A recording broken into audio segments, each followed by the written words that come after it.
You've just entered the theater of an alien sky.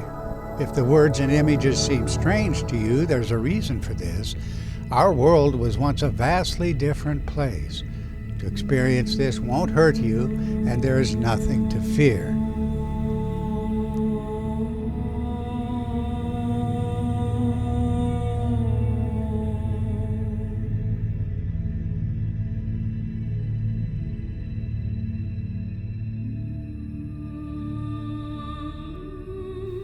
Of all the mistaken perceptions about the origins of ancient myths and symbols, it's the creation story that we've most profoundly misunderstood.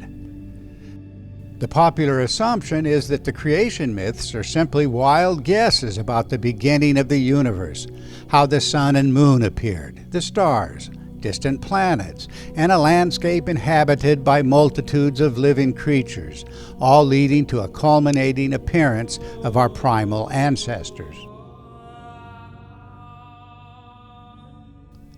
In truth, the creation tales describe a visible, metamorphosing formation in the sky.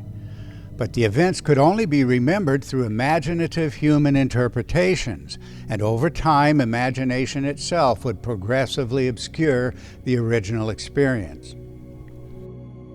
Nevertheless, the sweeping impact of creation accounts on cultural history could hardly be overstated, since every ancient temple, every city, every kingdom was founded as a reenactment of the original creation story.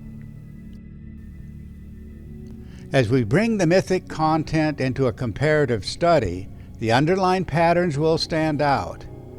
First, the cloud of undifferentiated chaos. Then the emergence or clarification of a vast sphere called heaven when heaven was close to the earth.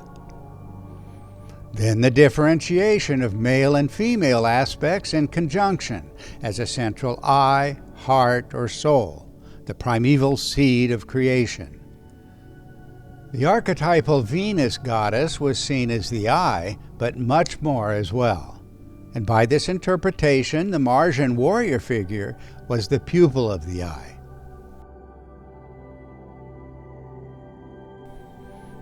Many variations on the creation theme connect the central eye with an emerging triangular form interpreted as the visible name of the Creator himself.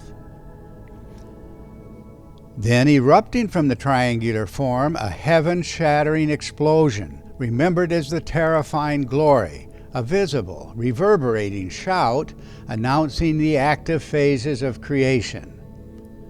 The symbols of this violent discharge converge globally, always conveying the idea of radiating fire and light, producing a sea of luminous ejecta, the primeval matter, or raw material of creation.